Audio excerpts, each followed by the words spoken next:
Hello दोस्तों, Buddha inspired में आपकी स्वागत है। जब हम कोई काम करते हैं और अगर उस काम में हम सफल नहीं हो पाते हैं तो हम अपना रास्ता ही बदल लेते हैं। हमें रास्ता नहीं बदलना चाहिए, हमें वो काम को सफल करके ही छोड़ना चाहिए।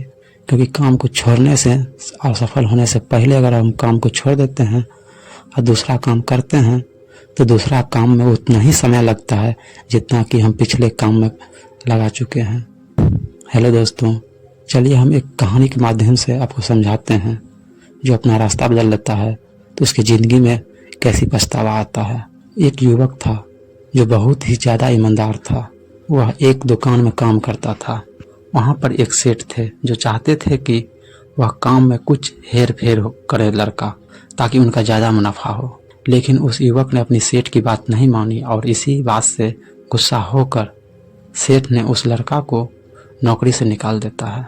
वह युवक यूं ही सड़क पर चल रहा था और सोच रहा था कि अब वह आगे क्या करेगा, बिना नौकरी के तो जीवन कैसे बीतेगा।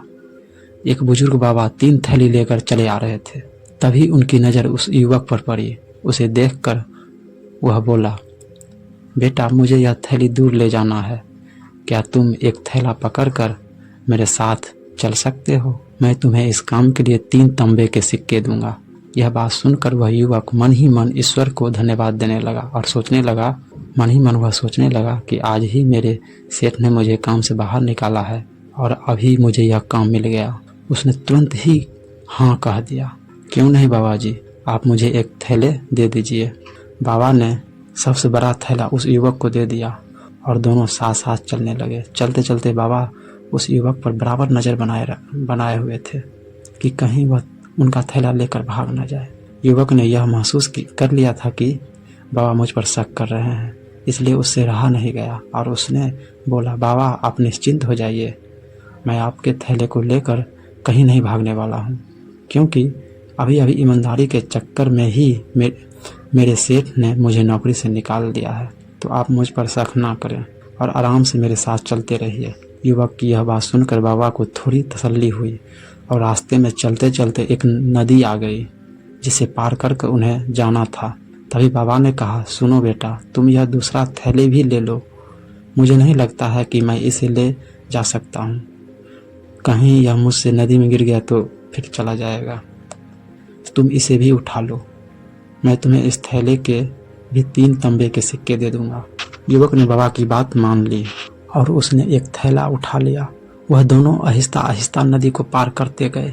नदी को पार करने के बाद अब दोनों आगे की सफ़र के लिए निकले ही थे कि युवक ने पूछा, बाबा यह दोनों थैले इतने भारी है, इसमें आखिर है क्या?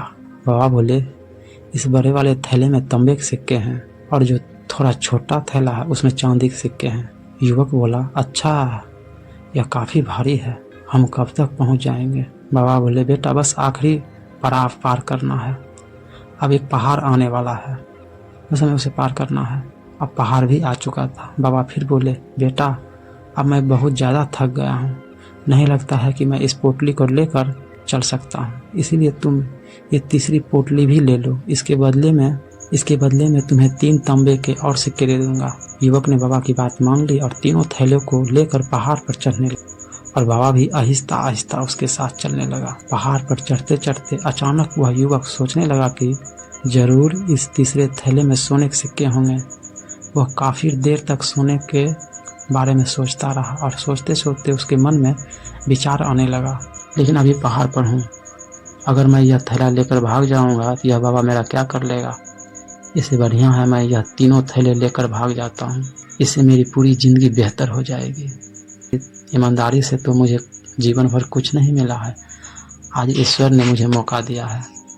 यह सोचकर युवक ने तीनों थैले लेकर भाग गया और भागते भागते अपने घर पर ही रुका।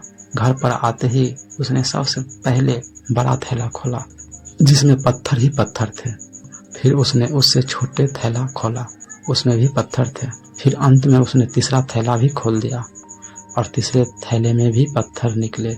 यह देखकर वह अचंभ रह गया कि इन थैलों में पत्थर थे तो बाबा ने मुझसे झूठ क्यों बोला। गुस्से में जैसे ही उसने छोटे वाले थैले को नीचे फेंका तो उसमें से एक चिट्ठी निकली। उसने उस चिट्ठी को उठाकर पढ़ने लगा, जिसमें लिखा था, मैं कोई बाबा नहीं हूँ, मैं एक राजा हूँ और मेरी कोई संतान नहीं है, इसलिए मैं अपने लिए एक ऐसा उत्तराधिकारी ढूंढ रहा था जो कि मेरे बाद मेरे राज्य को संभाल सके। यदि तुम इन तीनों थैले को लेकर भाग चुके हो तो तुम मेरा उत्तराधिकारी बनने के लायक नहीं हो। मुझे अपने राज्य के लिए एक ईमानदार राजा की जरूरत है। चिट्ठी में लिखी बात सुनकर वह युवक अफसोस करने लगा। वह सोचने लगा कि जीवन भर मैंने ईमानदारी की जिंदगी जी, लेकिन मेरी एक गलती के कारण मेरी ईमानदारी का कोई मोल न रहा। वह युवक विलाप करने लगा और उसने कसम खाई, जीवन में कभी भी अपने मन में बेईमानी का कोई विचार नहीं आने देंगे। दोस्तों, इस कहानी से हमें यही शिक्षा मिलती है कि जब हमें कोई लालच सामने दिखाई देता है तो हमारे मन में कैसे बेईमानी हो जाता है। यदि हम उस बेईमानी को मन में दबा कर जो रास्ता अपनाए हुए थे, अगर हम वही रास्ता पर चलते तो जिंदगी संवर जाती। इसलिए लालच बहुत बुरी बला है, इसलिए कभी भी लालच मत करो, क्योंकि सिर्फ एक बुराई और आपकी सारी अच्छाई पानी पानी हो जाएगी। हेलो दोस्तों, अगर ये कहानी आपको अच्छी लगी है तो इसे लाइक कीजिएगा, सब्सक्राइब कीजिएगा, कमेंट कीजिएगा और कमेंट में बताइएगा कहानी आपको कैसी लगी। हम फिर मिलेंगे अगले वीडियो में ऐसे ही कहानी के साथ।